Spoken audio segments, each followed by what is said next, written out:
You know that feeling, don't you? That undeniable surge of satisfaction, that warmth that just washes over you when you truly make a difference for someone else. It's like it's an innate human desire, isn't it? This powerful urge to contribute, to serve, to pour a piece of yourself into helping others. It feels incredible. It really does. But what if that very act of deep compassion, dedicating yourself to the well-being of others, also comes with a hidden and maybe quite profound cost? That is such a critical question, and it's one we often, we push it aside until it becomes almost impossible to ignore. Yeah. Today, our deep dive is really all about exploring that intricate, sometimes challenging dance between helping others, your own personal well-being, and the long-term sustainability of that very capacity to care. Right. We're going to unpack the often unseen struggles faced by people in service-oriented roles, whether you're a frontline professional whose job demands constant empathy. Or maybe just someone in your personal life who, loves to lend a hand whenever you can. So our mission today is to equip you with some powerful insights, really, to sustain your capacity for care. We want you to keep experiencing that profound joy that genuine contribution brings without, hitting that wall of exhaustion or emotional depletion. And we've pulled from quite a stack of powerful sources for this deep dive, everything from in-depth analyses of what's called compassion fatigue to real-world case studies of how organizations either thrived or really struggled to support their employees during times of crisis. Okay, so buckle up. Let's unpack this. Right. So often we hear people use stress and burnout almost interchangeably. Yeah, like they're two sides of the same coin. Yeah, you hear that all the time. But if we connect this to the bigger picture, they're actually fundamentally different experiences. And truly understanding that distinction is maybe your first line of defense. Okay. Stress, typically it's about overengagement. Your emotions are on high alert. Everything feels urgent. You're often hyperactive. Think of it like your car engine redlining. Okay, yeah. Running too hot. Exactly. It's running too hard, and the primary damage tends to be physical exhaustion, maybe high blood pressure, that kind of thing. That makes perfect sense. You're constantly on the go, feeling that adrenaline, that pressure. But burnout, that's where things take a much darker turn, isn't it? It really is. Burnout is about disengagement. Yeah. Your emotions become kind of blunted, almost numb. Numb, yeah. There's a profound sense of helplessness, maybe even hopelessness. It's not just fatigue. It's a loss of motivation, a fading of your ideals, and a real diminishment of hope. Wow. The primary damage with burnout is deeply emotional. And in its most severe forms, our sources highlight that it can actually make life seem not worth living. That's chilling. To think that what starts as this desire to help can lead to such profound emotional damage. It is. And beyond just general burnout, which, let's face it, can affect anyone, we see these very specific, almost insidious forms of strain in the helping professions. Like what? Well, one is compassion fatigue. Imagine like a slow erosion of your emotional resources. It's a state of exhaustion and dysfunction that results from prolonged, continuous exposure to the suffering others, what we sometimes call compassion stress. Okay, so a constant drain. Constant drain. And then there's vicarious trauma, which takes it maybe a step further. This happens from continuous empathetic exposure to the traumatic experiences and stories of others, your clients, your patients, the people you support. So you're absorbing it. You absorb the echoes of their trauma, exactly. And it begins to shape your own internal world, your own worldview. And look, these aren't just rare things, are they? Impacting a few unlucky individuals. The statistics you showed me earlier were truly sobering. They really are. Our sources reveal that somewhere between 40% and a staggering 85%. 85%. Of what are called helping professionals actually develop vicarious trauma, compassion fatigue, or high rates of other traumatic symptoms. That's potentially almost everyone in those roles. Think about that. And a 2020 study, I think it was by the American Psychological Association, found 63% of surveyed psychologists reported moderate levels of vicarious trauma. 63%. Wow. And more broadly, 2/3 of U.S. employees overall have experienced burnout at some point. So these aren't just abstract numbers, they represent an immense human toll. Absolutely. What's also fascinating here is how specific the risk factors can be. For instance, professionals whose caseloads have, say, 60% or more clients with a significant trauma history, they're at an exponentially increased risk. 60%, that's a lot. It is. And think about college student affairs professionals. Over half of them support students through a traumatic life event on at least a monthly basis. Every month. That's a constant high-stakes emotional landscape. Yeah. Makes you wonder, What happens when the very nature of your job exposes you day in and day out to such intense stuff? Yeah, and the impact can be devastating. You're absolutely right. Our sources really underscore the profound impact something like a client suicide or even a suicide attempt can have on clinicians. We're talking about a cascading wave of feelings, intense grief, crippling guilt, shame, this deeply unsettling sense of detachment. Right. It can lead to a loss of professional identity. It can erode relationships with coworkers, severely affect their ability to work with other clients or students. There's this pervasive, heavy sense of responsibility that just kind of hangs over them. It's immense. So for you listening, what should you be looking for? Maybe in yourself or perhaps in colleagues or loved ones, if you suspect these issues are quietly creeping in. Well, when compassion fatigue starts to creep in, it's often quite a subtle shift. You might notice yourself feeling more detached, maybe a surprising lack of empathy towards something that would normally move you deeply. Okay. There's often a persistent, bone-deep physical fatigue that no amount of rest seems to fix. Right, that feeling. Emotionally, it can be a roller coaster. Increased irritability, sudden bouts of sadness or anger, or just a pervasive sense of hopelessness that can lead to emotional numbness and isolation. Yeah, the paradox you mentioned? Yeah, the paradox is you might become either noticeably less empathetic or conversely hypersensitive to everything around you. Everything just gets under your skin. Okay, and with vicarious trauma, the signs are often more intrusive, right? Like invading your mental space. Exactly. We're talking about unbidden thoughts, recurring nightmares that maybe replay difficult scenarios, that emotional numbness again, or a really strong avoidance of certain situations or topics that trigger reminders. Avoidance, yeah. There can also be a heightened state of anxiety or hyperarousal where you just feel constantly on edge. It's your body and mind reacting to and processing the echoes of others' trauma long after the interaction has actually ended. So given these pervasive challenges, why? Why do so many helpers struggle? Our sources seem to point to this powerful combination of individual vulnerabilities and the environments they work in. That's right. On the individual side, factors that increase susceptibility include things like a lack of a strong support system outside of work, poor work-life balance, you know that feeling. Yeah. Oh, yeah. When your calendar is packed and you tell yourself, I'll just catch up on the weekend, but the weekend never really feels like a break. Never does. Critically, a prior personal history of trauma can make you more vulnerable. Also, avoidance of emotions, trying to tough it out, and a history of previous burnout. And, ironically, simply working in a helping profession is a significant risk factor itself. You mentioned delegation, too. Yeah, a lack of effective delegation, trying to do it all yourself. That's a big one. That makes so much sense. And it really highlights it's not just about what individuals bring. The workplace environment plays this massive, often underestimated role. Huge role. Our sources pinpoint several organizational risk factors. Unclear job expectations, unhealthy work dynamics, like office politics or lack of team cohesion, and a chronic lack of adequate resources. Not enough support. It's not enough support. Consistently high workloads and insufficient variety in tasks doing the same draining thing over and over contribute significantly to emotional drain. Plus, a profound lack of support after traumatic events and constant exposure to trauma without adequate training. Huge contributors. It's almost as if the system itself can unknowingly create the conditions for burnout. Absolutely.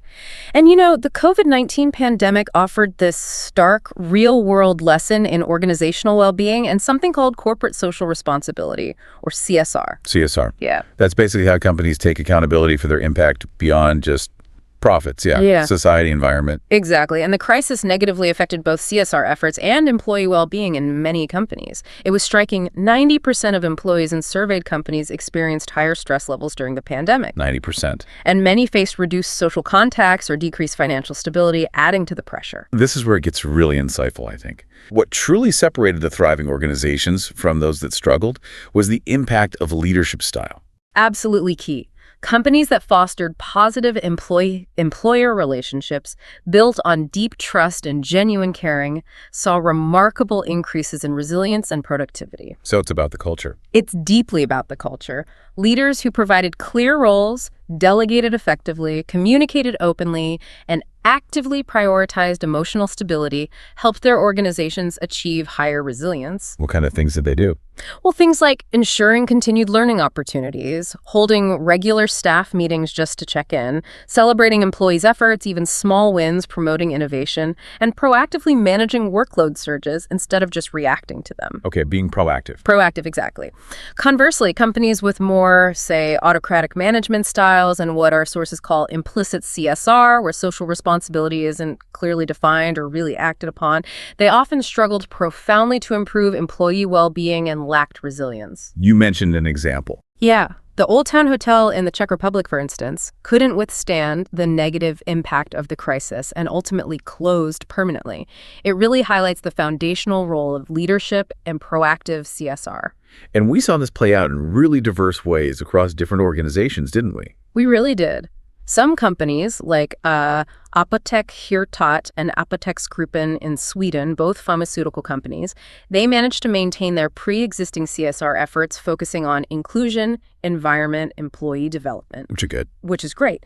But even so, their pharmacists still faced increased stress related to their personal health and isolation because their job demands changed so dramatically.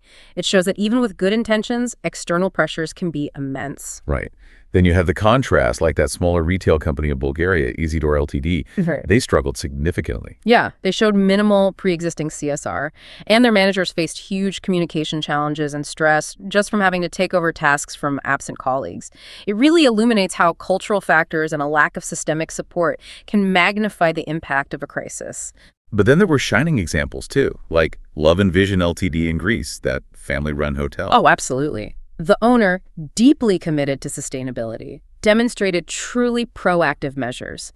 They went above and beyond, buying a high-end disinfection machine and planning to use it even post-pandemic for health protection. That's thinking long-term. It wasn't just about weathering the storm. It was about investing in future well-being, showing a leader personally committed to long-term sustainability.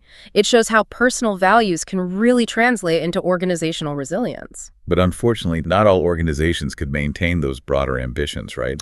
Like the airport example. Yeah, Rotterdam, the Hague Innovation Airport, RHIA, they experienced a devastating 90% revenue drop. Understandably, this led to a decrease in their sustainability ambitions as a priority. Understandable, but sad. It highlights a crucial, if sobering, insight. Even deeply committed organizations can find their broader goals compromised when core financial viability is really at stake. Interestingly, though, they did find working from home turned out to be more efficient for them, despite the financial hit. And then there was Scandinavian Airlines, SS. Monumental challenges there. Huge. They made significant redundancies, laying off 5,000 people, which was incredibly tough emotionally on the employees who lost colleagues. Must have been awful. Yeah. Despite adapting to new operational norms like mask wearing, they largely relied on substantial government financial support just to survive. It shows that even with adaptation, the human costs can be immense, and sometimes external support is just a lifeline. And finally, that Bulgarian hotel group, Victoria Group. Even with financial hits, they showed long-term commitment. They really did. Victoria Group Hotels and Resorts, despite facing financial penalties and employee salary reductions during the pandemic, showcased truly long-term CSR efforts. They'd invested in employee training, and had even built a wastewater treatment plant way back in 1999 when the government wouldn't. Wow, back in '99. Yeah, it really highlights this deep ingrained commitment, showing that for some, CSR is a core value that persists even through immense financial hardship. Okay, so with all these insights into the challenges and their root causes, what does this all mean for you listening, and maybe for the teams you're part of? How do we take proactive steps? Our sources recommend this powerful three-pronged approach for individuals. Recognize, reverse, resilience. Right. Recognize means understanding the subtle and maybe not so subtle signs we just talked about. Yeah. Being aware. Being aware. Reverse is about taking deliberate action. Prioritize work-life balance by actually taking time off. Don't just plan it. Do it. Use the vacation days. Use them. Build a strong support system, both inside and outside of work, people you can really talk to. And don't hesitate to seek professional help from a mental health professional when needed, just like you would for a physical ailment. Absolutely. Learn to set boundaries. It is truly okay to say no to demands that exceed your capacity. Understand your personal triggers, what depletes you most rapidly. Seek supervision and consultation from experienced mentors or peers. You really don't have to go it alone. That's key. And always, always prioritize your basic physical needs. Good sleep, healthy food, movement, The fundamentals. the fundamentals. And beyond individual actions, organizations and supervisors have this colossal role to play, right? Yeah. Creating a sustainable environment. Absolutely colossal. They need to foster open, honest communication and manage workloads effectively, not just reactively pile things on. Providing opportunities for professional development is key, and constantly reminding staff of the critical importance of self-care. It can't just be lip service. No.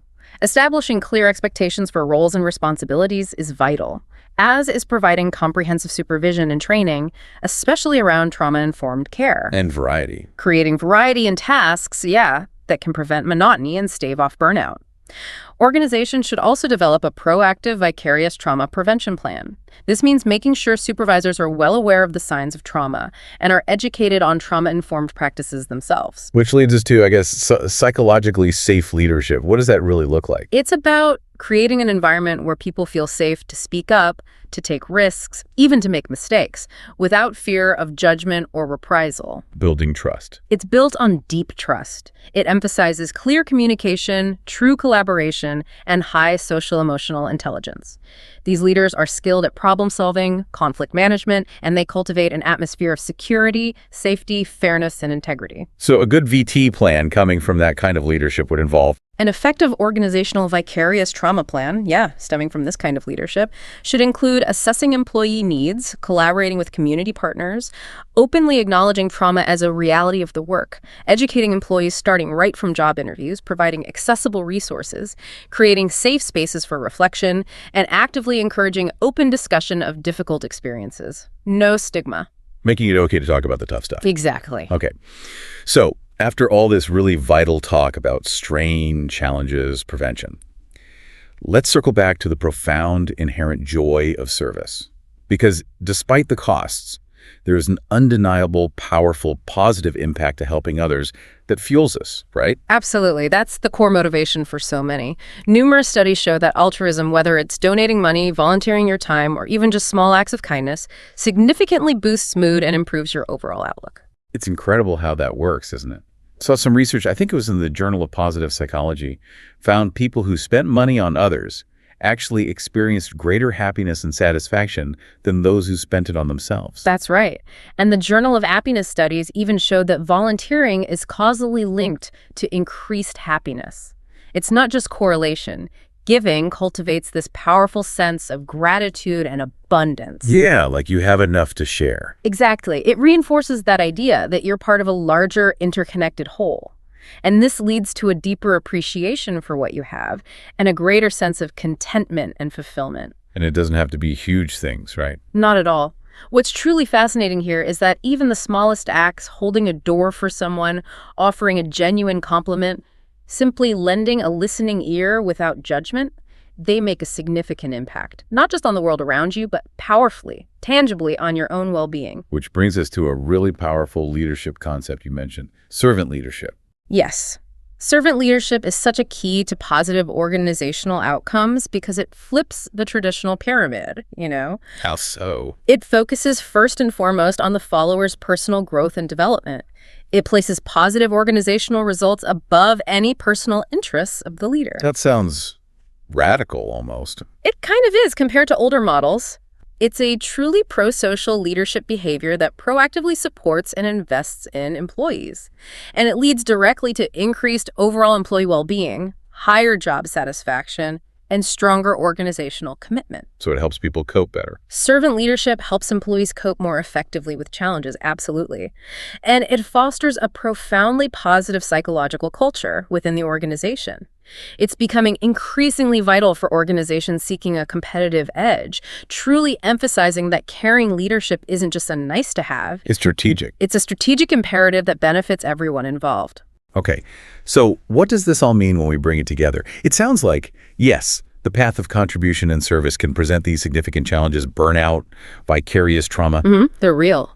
But understanding these risks And implementing robust safeguards, both for yourself and within organizations, allows us to sustain our capacity for care. Precisely. And this enables us to fully embrace that profound joy and well-being that comes from truly making a tangible, meaningful difference in the world. We can have both. We can navigate the costs to keep experiencing the rewards. Beautifully put. So maybe a final thought for everyone listening. Yeah, consider this as you go about your week. In what small yet significant way can you either prioritize your own well-being this week, maybe intentionally stepping back just to recharge, or perhaps empower someone else you know in a helping role to do the same? Creating that ripple effect. Exactly. Creating a ripple effect of sustainable compassion that ultimately benefits us all.